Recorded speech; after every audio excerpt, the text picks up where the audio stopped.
بسم الله الرحمن الرحيم. Masjid Darus Salam, Toronto, Canada. Tuesday after first Taraweeh, 5th of November 2002. The Bayan is presented by Hazrat Maulana Mufti Saeed Ahmed Palanpuri Sahib Damat Barakatuhu. Bismillahirrahmanirrahim. Alhamdulillahi Rabbil Alamin. Ar-Rahmanir-Rahim. Maliki Yawmiddin. Iyyaka na'budu wa iyyaka nasta'in. اهدنا الصراط المستقيم صراط الذين أنعمت عليهم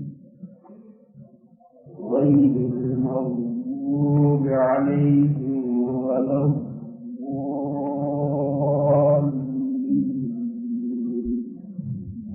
آمين.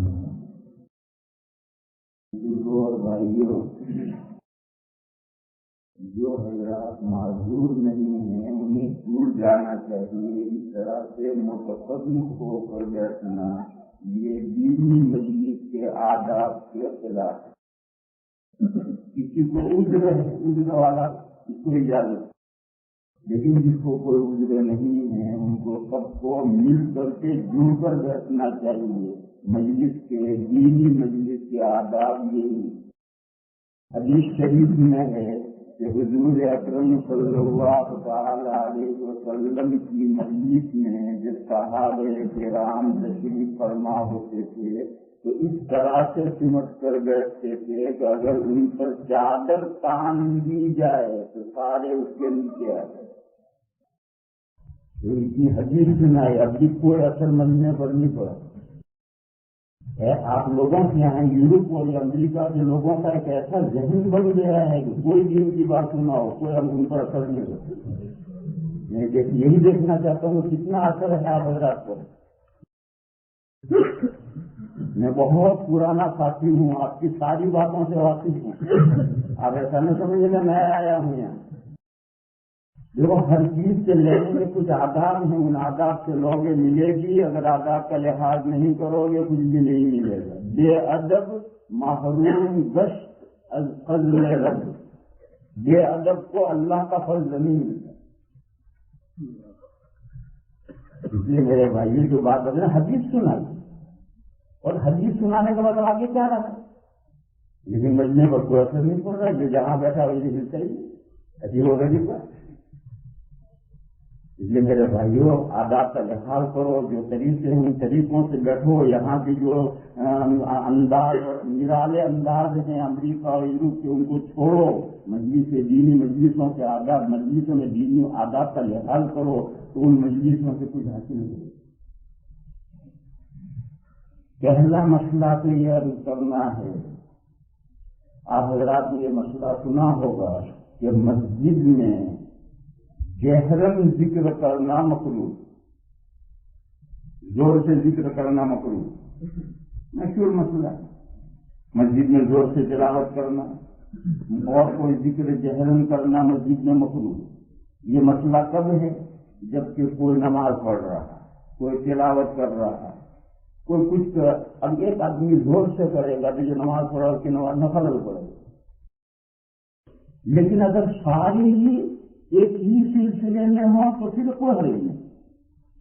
لہذا اب اللہ کے فضل و کرم سے رمضان میں مجلسیں بڑی ہونے لگی ہیں.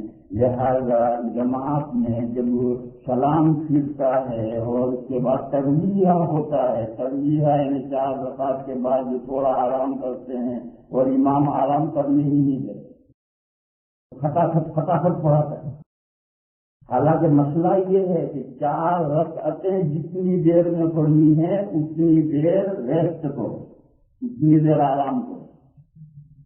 تو 4 رکعتوں کی ساری ختم کر جائے تو اطمینان سے اگلی 4 کرو. اب ذہن الٹا بن گیا ہے کہ بیٹھیں گے تو تھک جائیں گے، فٹافٹ پڑھ جلدی سے نہیں پاؤ اور پھر کیا کریں. یہ پیر اس لیے دبانے پڑے کہ بیچ میں آپ نے آرام نہیں کیا. اور اگر 4 رکعت پڑھو اتنی دیر آرام کرو، پھر 4 پڑھو پھر اتنی دیر آرام کرو تو ٹانگیں نہیں دبانی پڑیں گی۔ لوگ یہ سمجھتے ہیں کہ 2 گھنٹے ہو جائیں تو تھک جائیں گے، 2 گھنٹے ہونے سے نہیں تھکتا ہے، یہ مسلسل عمل کرنے سے تھکتا ہے۔ امام رکوع میں اور سجدے میں ڈھنگ سے 3 تسبیحیں نہیں پڑھنے دیتا، گئے اور اٹھے، گئے اور اٹھے، گئے اور اٹھے۔ یہ جو اکھاڑے میں جس طرح سے ورزش ہوتی ہے، اس طریقے سے جو ہم نمازیں پڑھ رہے ہیں 30 رکعتیں پڑھتے پڑھتے یہ تھکا ہے۔ اور آپ اطمینان سے رکوع کریں، 3 تسبیحیں ڈھنگ سے پڑھیں، سجدے میں پڑھیں، خوب اللہ کی پاکی بیان کریں، وہ قاعدہ ڈھنگ سے کریں، جو چیزیں قاعدے میں پڑھنی وہ پڑھیں، 4 رکعت کے بعد اتنا ہی آرام کریں بیٹھ کر، ذرا نہیں تھکیں گے، جس کو تجربہ کرنا ہو کر کے دیکھ لیں۔ مگر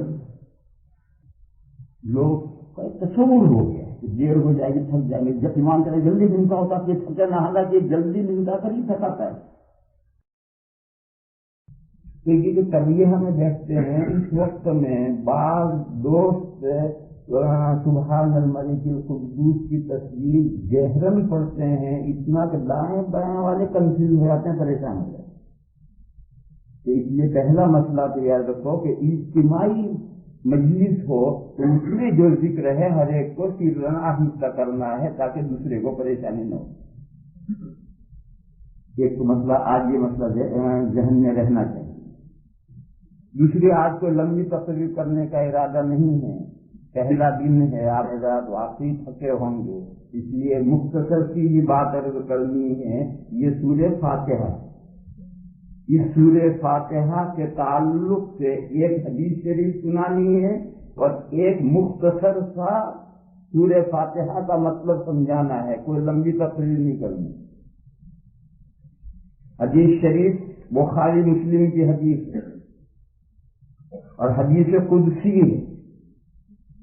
حدیث 2 طرح کی حدیث ہوتی ہے، ایک حدیث نبوی ہوتی ہے، ایک حدیث قدسی ہوتی ہے۔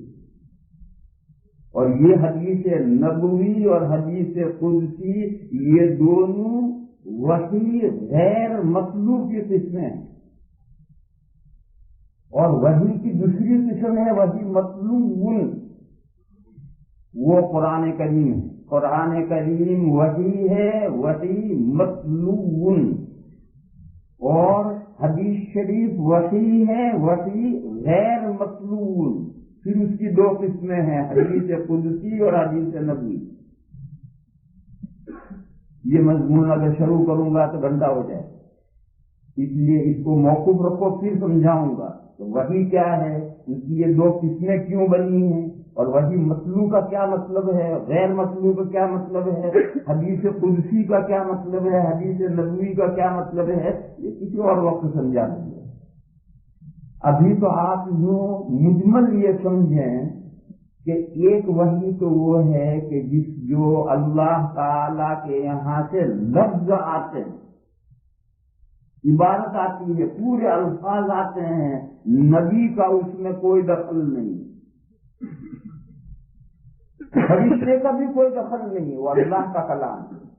اس اللہ کے کلام کو فرشتہ اللہ سے حاصل کرتا ہے اور لا کر حضور پاک صلی اللہ تعالی علیہ وسلم کو پہنچاتا ہے، اور حضور اس وحی کو جو اللہ کے یہاں سے فرشتے کے ذریعے آئی اسے لوگوں کو پڑھ کر سنا دیتے ہیں۔ یہ حضور کی نبی ہونے کی حیثیت سے جو 4 ذمہ داریاں ہیں ان میں پہلی ذمہ داری ہے هو الذي بعث في الأميين رسولا منهم يتلو عليهم آياته، پہلی ذمہ داری یتلو علیہم آیاتہ، وہ لوگوں کے سامنے اللہ کی آیتیں پڑھ کر سناتا ہے۔ عربی میں ایک تو پڑھنے والا ہوتا ہے اور ایک پڑھی ہوئی چیز ہوتی ہے۔ پڑھنے والا اسم فاعل کہلاتا ہے، وہ تو حضور ہے، اور پڑھی ہوئی چیز کیا ہے؟ قرآن، اللہ کا کلام۔ اس پڑھی ہوئی کے لیے اسم مفعول ہے مطلوب کے معنی پڑھی ہوئی، وہ وہی جو تلاوت کی ہوئی ہے جسے اللہ کی طرف سے اللہ کے نبی نے لوگوں کو پڑھ کر سنائی کہ یہ اللہ کے یہاں سے وحی آئی، یہ وحی تو ہے مطلوب۔ اور وہ صرف قرآن کریم. دوسری وحی آتی ہے اس میں الفاظ نہیں آتے، صرف مضمون آتا ہے. ان کو لفظوں کا پیرہن جامہ کپڑا نبی پہناتا ہے، یعنی نبی اپنے الفاظ میں اللہ کے یہاں سے جو مضمون وحی آیا ہے اس کو نبی اپنے الفاظ میں تعبیر کر کے لوگوں سے کہتا ہے. یہ جو وحی آتی ہے الفاظ نہیں آتے، صرف مضمون آتا ہے. پھر اس کی دو شکلیں ہوتی ہیں. ایک شکل تو یہ ہوتی ہے کہ مضمون ڈیٹیل کے ساتھ آتا ہے، اور نبی کا کام صرف اتنا ہے کہ وہ اسے الفاظ کا پیرہن کہنا ہے. پیرہن مانے لباس تعبیر کرے. بس اس کی ایگزامپل لو. ایک کتاب ہے اردو کی، اسے انگریزی کرنا ہے. ہم نے ایک ٹرانسلیٹر کو دیا کہ بھیا اس کی انگریزی کر دو. وہ جو ٹرانسلیٹر کرے گا اس کے مضمون میں کچھ نہیں کرے. مضمون تو پورا پھیلا ہوا ہے، اس کو پورا اردو کو انگریزی میں کر ڈالے. ایک شکل یہ ہے. ایک وہی اللہ کے یہاں سے ایسا مضمون آتا ہے، پورا ڈیٹیل کے ساتھ مضمون آتا ہے. اس مضمون میں نبی کا کوئی دخل نہیں ہوتا ہے. نبی اس کو اپنے الفاظ کے جامہ پہنا کر کے اپنے الفاظ میں تعبیر کر کے سناتا ہے. اس کو کہتے ہیں حدیث قدسی. قدسی کیوں؟ مضمون اللہ کے یہاں سے آیا. اور حدیث کیوں؟ الفاظ نبی کے ہیں، نبی نے وہ الفاظ کا جامہ پہنا اس لیے حدیث. اور مضمون اللہ کے یہاں سے آیا لہذا قدسی. حدیث قدسی یوں ہوتی. دوسری صورت اللہ کے یہاں سے مضمون کے آنے کی یہ ہوتی ہے کہ اصولی اور کلی طور پر مضمون نازل ہوتا ہے، ڈیٹیل نہیں ہوتی.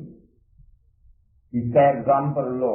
جیسے بڑا کوئی آدمی ہے تو وہ ایک خط آیا ہوا ہے، اس کو جواب کیا دینا ہے تو اپنے پرائیویٹ سیکریٹری کو اشارے دیتا ہے کہ یہ لکھ دو کہ یہ منظور ہے، یہ لکھ دو کہ نامنظور ہے، یہ لکھ دو کہ دیکھیں گے، یہ لکھ دو کہ غور کریں گے. ایک ذرا سا اشارہ دے گا. اب اس کو پرائیویٹ سیکریٹری پورا خط بنائے گا اس مضمون میں سے لکھ کر.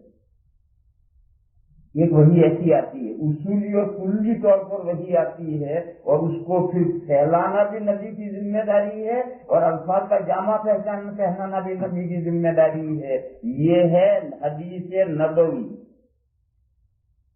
حدیث کیوں؟ نبی نے ان کو اپنے الفاظ میں تعبیر کیا. نبوی کیوں؟ اس کو پھیلایا نبی نے. قرآن کریم میں اقیموا الصلاۃ، نماز کا اہتمام کرو. نماز کا اہتمام کرنے کا کیا مطلب؟ وہ اللہ نے اپنے پیغمبر کو جب یہ آیت کریمہ نازل ہوئی، اس آیت کے نازل ہونے کے ساتھ اللہ نے اپنے نبی کو سمجھا دیا کہ نماز کے اہتمام کا کیا مطلب. اب اسے پھیلانا.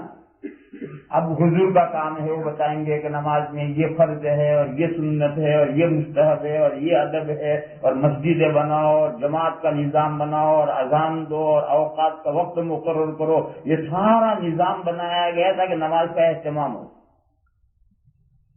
آپ اپنے اوپر غور کریں. رمضان شریف میں جیسے آپ حضرات رمضان میں تشریف لاتے ہیں، جتنا رمضان میں آپ اہتمام نماز کا اپنے اندر پائیں گے، بقیہ 11 مہینوں میں جو آپ حضرات گھر نمازیں پڑھتے ہیں نمازوں کا وہ اہتمام نہیں ہو سکتا. حدیث شریف میں ہے کہ جہاں 3 آدمی بستے ہوں اگر وہ مل کر نماز نہیں پڑھیں گے تو شیطان ان پر غالب آ جائے. تو یہ مسجدیں، جماعت کا نظام اور اوقات اور امام اور مؤذن، یہ سب اقیم الصلاۃ کی شرح ہے.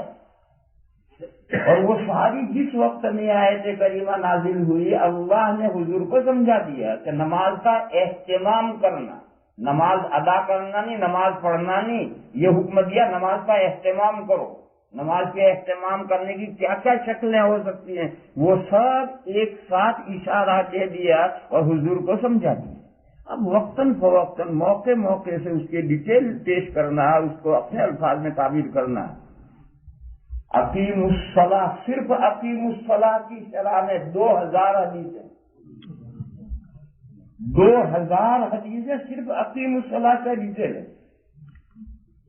تو یہ حدیث نبوی ہے، یہ حدیث قدسی ہے، اور یہ دونوں وہی غیر مطلوب، یعنی اللہ کے یہاں سے آئی ہوئی تلاوت نہیں کرنی، بلکہ یہ حدیثیں جہاں کتابوں میں آتی ہیں وہاں ہے قال قال رسول اللہ صلی اللہ علیہ وسلم، راوی کہتا ہے کہ حضور نے فرمایا. یہ حدیثیں تو ساری حضور کی فرمائی ہوئی ہیں، اور قرآن حضور کا فرمایا ہوا نہیں، قرآن حضور کا لوگوں کے سامنے تلاوت کیا ہوا ہے. حدیث قدسی 250 حدیث ہیں پورے ذخیرے حدیث میں. ایسی حدیث قدسی جسے کہتے ہیں 250، اور حدیث نبوی تو ہزاروں. قرآن کریم وہی مطلوب آپ حضرات سب جانتے ہیں. ایک حدیث قدسی ہے، بخاری اور مسلم کی روایت ہے.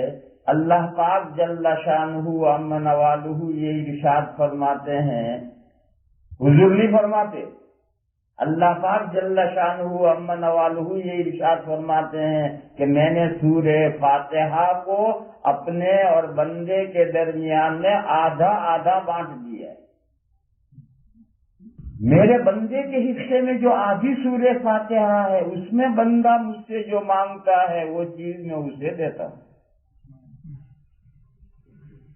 فرمایا کہ جب بندہ کہتا ہے الحمدللہ رب العالمین، تمام تعریفیں اس اللہ کے لیے ہیں جو سارے جہانوں کے پالنہار ہیں.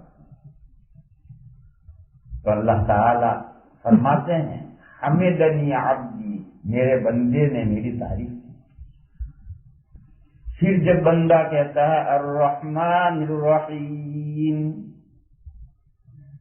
سارے جہانوں کے وہ پالنہار، نہایت مہربان، بڑے رحم فرمانے والے، تو اللہ تعالیٰ فرماتے ہیں اثنا علی عبدی، میرے بندے نے میری ستائش کی. جب بندہ کہتا ہے مالک یوم الدین، وہ سارے جہانوں کے جو پالنہار ہیں، وہ جزا کے دن کے مالک ہیں، قیامت کے دن کے مالک ہیں. آج تو دنیا میں ہر آدمی کہتا ہے یہ میری یہ میری یہ میری، ملکیتوں کے دعوے کرنے والے ہیں. قیامت کے دن میں کوئی کسی چیز کا مالک نہیں ہوگا، اس دن ہر چیز کے مالک اللہ تعالی ہیں. قرآن کریم میں ہے کہ میدان قیامت میں یہ بانگ دی جائے گی، صدا لگائی جائے گی لمن الملک اليوم، بتاؤ آج کس کی حکومت ہے. حدیث شریف میں ہے کہ میدان قیامت پر سناٹا چھایا ہوا ہوگا، سانس تک محسوس نہیں ہو رہا ہوگا، لوگ سانس لے رہے بھی محسوس، اتنا خوف طاری ہو جائے گا. اور اللہ ہی کی طرف سے جواب آئے گا للہ الواحد القہار، ایک اکیلے اللہ کے لیے حکومت ہے، بادشاہت ہے، جو غالب ہے سب پر. اس دن ان کے سوا کوئی مالک نہیں ہے. جب بندہ کہتا ہے مالک یوم الدین، اللہ جزا کے دن کے مالک ہیں، تو اللہ تعالیٰ فرماتے ہیں مجدنی عبدی، میرے بندے نے میری بزرگی بیان کی. پھر جب بندہ کہتا ہے ایاک نعبد و ایاک نستعین، ہم آپ ہی سے کی بندگی کرتے ہیں اور ہم آپ ہی سے مدد چاہتے ہیں، ہیلپ چاہتے ہیں. تو اللہ تعالیٰ فرماتے ہیں ھذا بینی و بین عبدی ولعبدی ما سأل. یہ آیت ہاف ہے، آدھا مضمون اللہ سے متعلق ہے، آدھا مضمون بندے سے متعلق ہے. اور بندے سے جو آدھا مضمون متعلق ہے اس میں بھی بندے نے ایک بات اللہ سے چاہی ہے، مانگی ہے. اللہ فرماتے میرے بندے نے جو چاہا ہے وہ میں دوں گا. ایاک نعبد، ہم آپ ہی کی عبادت کرتے ہیں، بندگی کرتے ہیں، یہ اللہ سے متعلق ہے. اور ہم آپ ہی سے ہیلپ چاہتے ہیں، آپ ہی سے استعانت چاہتے ہیں، آپ ہی سے مدد چاہتے ہیں. یہ سوال ہے، اس میں سوال ہے کہ آپ ہماری مدد فرمائیں، آپ ہماری استعانت فرمائیں، ہماری ہیلپ کریں. ہم آپ ہی سے ہیلپ مانگتے ہیں، آپ کے علاوہ کسی سے نہیں مانگتے. تو 3 آیتیں اللہ کی تعریف ہیں. یہ چوتھی آیت آدھی آدھی. پھر جب بندہ کہتا ہے اہدنا الصراط المستقیم، ہمیں سیدھی راہ دکھلائی، صراط الذین انعمت علیہم، ان لوگوں کی راہ جن پر آپ نے انعام فرمایا، کرم فرمایا، احسان فرمایا، فضل فرمایا، جن بندوں پر آپ کا فضل و کرم ہوا ان بندوں کی راہ دکھلائی. غیر المغضوب علیہم ولا الضالین، ان بندوں کی راہ پر ہم نہیں دیکھنا چاہتے، ان بندوں کی راہ ہم نہیں چاہتے ہیں، ان بندوں کی راہ پر ہم نہیں چلنا چاہتے ہیں جن پر آپ کا غصہ بھڑکا. جن بندوں پر آپ کا غصہ بھڑکا وہ راہ ہمیں نہیں چاہیے. اور وہ بندے جو گم راہ ہو گئے، جنہوں نے جو راہ راستے سے بھٹک گئے، جو راہ راستے سے ہٹ گئے، ان کا راستہ بھی ہمیں نہیں چاہیے. ہمیں راستہ چاہیے ان بندوں کا جن پر آپ کا فضل و کرم نازل ہوا، ان بندوں کی راہ ہمیں دکھلائیے. تو اللہ تعالیٰ فرماتے ہیں ھذا لعبدی ولعبدی ما سأل. یہ تین آیتیں میرے بندے سے متعلق، اہدنا الصراط المستقیم سے تین آیتیں ہیں. اللہ یہ تین آیتیں بندوں سے متعلق ہیں، اور بندہ ان تینوں آیتوں کے اندر اللہ سے ایک حاجت مانگتا ہے. صراط مستقیم دکھائیے، نہ سیدھا راستہ دکھائیے. اللہ فرماتا ہے وَلِعَبْدِ مَا سَأَلَ، اور میرا بندہ جو مجھ سے چاہتا ہے، مانگتا ہے، میں وہ چیز اسے عطا کروں گا، اسے راہ راست دکھاؤں گا. حدیث شریف پوری ہوئی. حدیث قدسی ہے، اللہ پاک نے ارشاد فرمایا ہے کہ یہ سورہ فاتحہ آدھی آدھی، یہ آدھی مجھ سے متعلق، آدھی بندے سے متعلق. اسی وجہ سے نماز کی ہر رکعت میں سورہ فاتحہ پڑھنی ضروری ہے.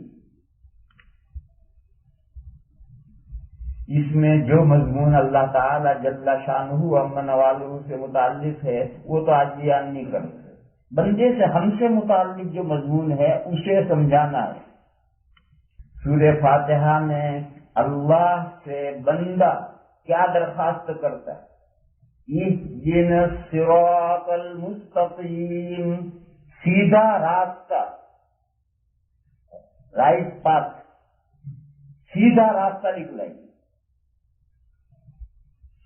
سیدھا راستہ ایک تو مادی ہے، یہاں سے آپ کو کسی جگہ جانا ہے تو کسی سے آپ راستے میں پوچھتے ہیں کہ مجھے فلاں جگہ جانا ہے، کوئی راستہ بتاؤ تو کدھر جانا ہے. لیکن یہ جو سوال ہے یہ تو کوئی حصی سوال نہیں ہے، تو معنوی سوال ہے. یہ سیدھا راستہ جو ہے وہ تو کوئی محسوس نہیں ہے، تو معنوی سوال ہے، دینی راستہ ہے. لہذا یہ سیدھا راستہ خود اللہ تعالیٰ نے مشخص کر کے بندوں کو بتا دیا ہے، اور پازیٹو اور نیگیٹو دو طرف سے اس مسئلے کو مشخص کیا ہے. پازیٹو تو اس کا یہ ہے صراط الذین انعمت علیہم، ہم سے پہلے آدم علیہ السلام سے لے کر آج تک اللہ کے وہ بندے جن پر اللہ کا فضل و کرم ہوا، جن پر اللہ کا انعام ہوا، وہ بندے جس راہ پر چلتے رہے وہ ہے صراط مستقیم. وہی راستہ ہمیں چاہیے. جو پازیٹو سے متعین کیا کہ صراط مستقیم کیا ہے؟ صراط مستقیم وہ ہے جو آج تک اللہ کے وہ بندے جس راستے پر چلتے رہے. یہ بندے کون ہیں؟ جن پر اللہ کا فضل و کرم اور احسان ہوا ہے. اس کا ذکر سورہ نساء میں وَمَن يُطِعِ اللَّهَ وَرَسُولَهُ فَأُولَٰئِكَ مَعَ الَّذِينَ أَنْعَمَ اللَّهُ عَلَيْهِم مِّنَ النَّبِيِّينَ وَالصِّدِّيقِينَ وَالشُّهَدَاءِ وَالصَّالِحِينَ وَحَسُنَ أُولَٰئِكَ رَفِيقًا. وہ بندے جن پر اللہ کا انعام و کرم ہو نازل ہوا ہے وہ چار قسم کے بندے ہیں: انبیاء، صدیقین، شہداء اور صالحین. تو قرآن کریم مشخص کی ہے کہ یہ وہ چار جماعتیں ہیں جن پر اللہ کا فضل و کرم اور انعام نازل ہوا ہے. اولئک الذین انعم اللہ علیہم، جن پر اللہ نے انعام فرمایا اور کرم فرمایا ہے. انبیاء کا دور پورا ہو گیا، آخری پیغمبر بھی آ کر چلے گئے، آج نبی دنیا میں موجود نہیں ہے، مگر نبی کی سیرت کا ایک ایک جزویہ موجود ہے کہ حضور کی سیرت کیا تھی۔ صدیقین ہر زمانے میں ہوتے ہیں، صدیقین ہر زمانے میں ہوتے ہیں، اور یہ ایک عام تصور جو لوگوں کا ہو گیا ہے کہ صدیق یعنی حضرت ابو بکر صدیق، یعنی اس امت میں بس وہی ایک صدیق، یہ تصور صحیح نہیں ہے۔ حضرت ابو بکر صدیق اکبر ہیں، وہ تو سب سے اس امت کے سب سے بڑے صدیق ہیں، باقی صدیق ان کے علاوہ بھی ہیں، اور صرف مرد ہی صدیق نہیں ہوتے ہیں، عورتیں بھی صدیقہ ہوتی ہیں۔ خود حضرت عائشہ صدیقہ ہیں، تو یہ مقام اور مرتبہ ہر ایک حاصل کر سکتا، آپ میں سے ہر ایک صدیق بن سکتا ہے، حوصلہ ہو، ہمت ہو صدیق بننے۔ صدیق کسے کہتے ہیں، صدیق بننے کے لیے کیا محنتیں کرنی پڑتی ہے، لمبا مضمون ہے۔ یہاں تو آپ بغیر تفصیل کیے سمجھیں کہ صدیقین کی جماعت، ہر زمانے میں صدیقین دنیا میں موجود رہتے ہیں، نبی موجود نہیں ہے، نبی کی سیرت موجود ہے، اور صدیقین تو ہر زمانے میں دنیا میں موجود ہیں۔ یہ صدیقین جو ہے، ان کی جو راہ ہے یہ صراط مستقیم۔ شہداء بھی ہر زمانے میں موجود ہیں امت میں، اور صالحین نیک لوگ بھی ہر زمانے میں موجود ہیں۔ اور نیک لوگ کسے کہتے ہیں سب جانتے ہیں، اس کا ڈیفینیشن بتانے کی ضرورت نہیں، ہم میں سے ہر آدمی جانتا ہے، اپنے وجدان سے جانتا ہے کہ ہماری سوسائٹی میں، ہمارے گاؤں میں، ہمارے محلے میں، ہماری مسجد میں فلاں آدمی نیک، بغیر بتائے لوگ جانتے ہیں۔ تو صالحین کا وجود ہے، شہداء ہر زمانے میں اللہ تعالیٰ کا مرتبہ دیا ہوا، یہ مرتبہ مقام حاصل کرنے کے لیے شہداء ہر زمانے میں شہادتیں پیش کرتے ہیں، اور صدیقین ہوتے ہیں، اور انبیاء کی حضور کی سیرت موجود ہے۔ یہ جو راہ ہے، یہی راہ صراط مستقیم۔ قرآن کریم میں ایک جگہ پر ہے، یا ایھا الذین آمنوا اتقوا اللہ وکونوا مع الصادقین، اے وہ لوگوں جو ایمان لائے ہو، اے وہ لوگوں جو ایمان لائے ہو، اللہ سے ڈرو اور سچوں کے ساتھی بنو۔ یہ جو سچے ہیں، انہی کی ڈگری بڑھتی ہے تو صدیق بنتے ہیں۔ یہی جو سچے ہیں، اس سچے میں سب آ گئے، صالحین بھی آ گئے، شہداء بھی آ گئے، صدیقین بھی آ گئے، انبیاء بھی آ گئے۔ یہی سچے، یہی ڈگری جب بڑھتی ہے تو صدیق بنتے ہیں۔ بہرحال سچے ہمیشہ ہیں، انسان اکیلا نہیں رہ سکتا، اسے کمپنی چاہیے، جانور نہیں انسان، جانور اکیلا اپنی زندگی گزارتا ہے، انسان کمپنی چاہیے۔ کمپنی کس کی؟ فرمایا کونوا مع الصادقین، سچوں کی کمپنی میں رہو۔ آگ کے پاس بیٹھو گے گرمی لگے گی، شرارے اڑیں گے، کپڑے جلائیں گے۔ عطر بیچنے والے کے پاس بیٹھو گے، وہ عطر کا فہا دے گا، نہیں دے گا تو خوشبو تو آئے گی، خوشبو کو تھوڑے وہ روک لے گا۔ تو نیک کے پاس بیٹھو گے اس کے نیکی کے اثرات پڑیں گے، برے کے پاس بیٹھو گے اس کی برائی کے اثرات منتقل ہوں گے۔ کمپنی ضرور چاہیے انسان کو، مگر بری کمپنی ضروری نہیں ہے، اچھی کمپنی اختیار کرو۔ تو اللہ نے مشخص کر کے بتایا کہ صراط مستقیم، سیدھا راستہ ان بندوں کا راستہ ہے جن پر آپ نے انعام و اکرام فرمایا ہے، خدایا ہمیں وہ راستہ دکھا، ہم اس پر چلنا چاہتے ہیں۔ اور نیگیٹو سے، منفی پہلو سے، تو مثبت پہلو سے بتایا، اس کو منفی پہلو سے یہ کہا کہ ہمیں دو شخصوں کی راہ پر نہیں چلنا، اس سے ہماری حفاظت کرنا۔ ایک مغضوب علیہم، جن پر آپ کا غصہ بڑھتا،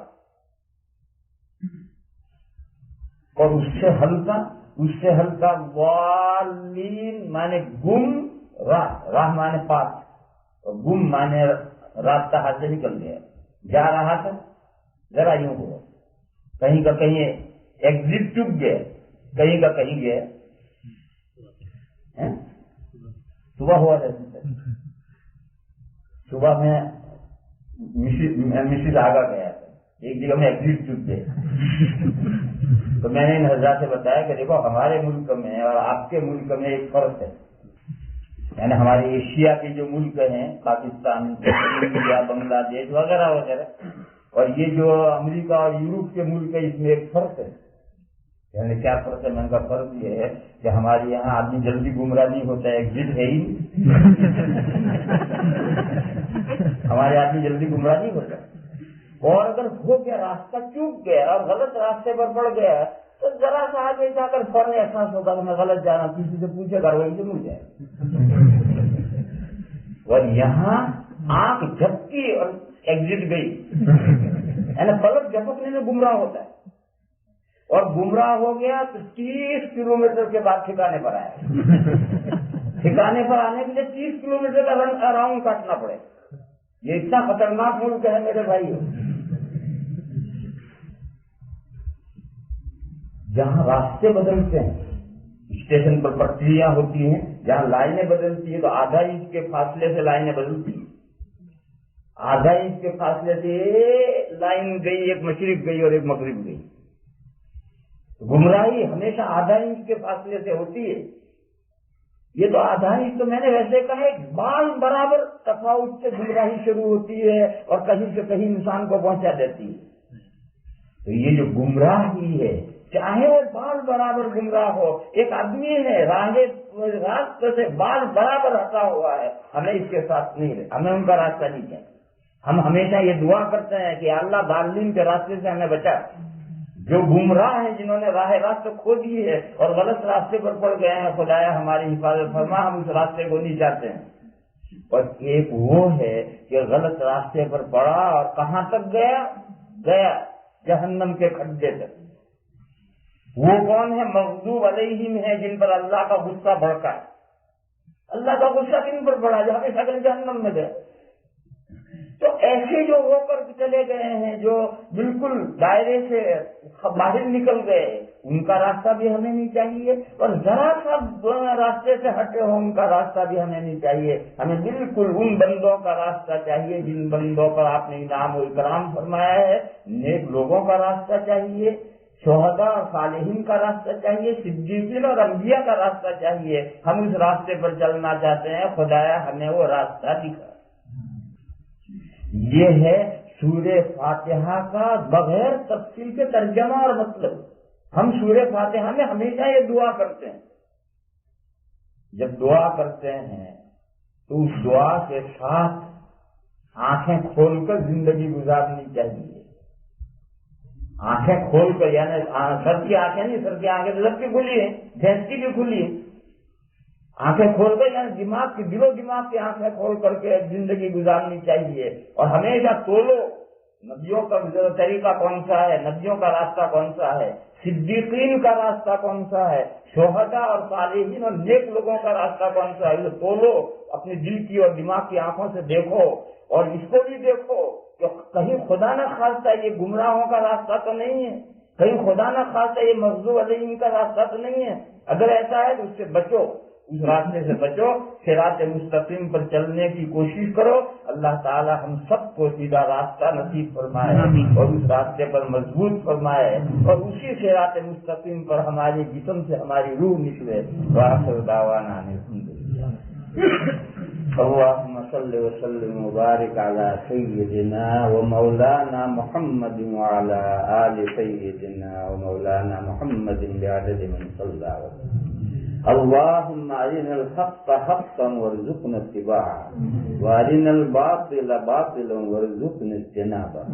اللهم أرنا الحق حقا وارزقنا اتباعه, وأرنا الباطل باطلا وارزقنا اجتنابه.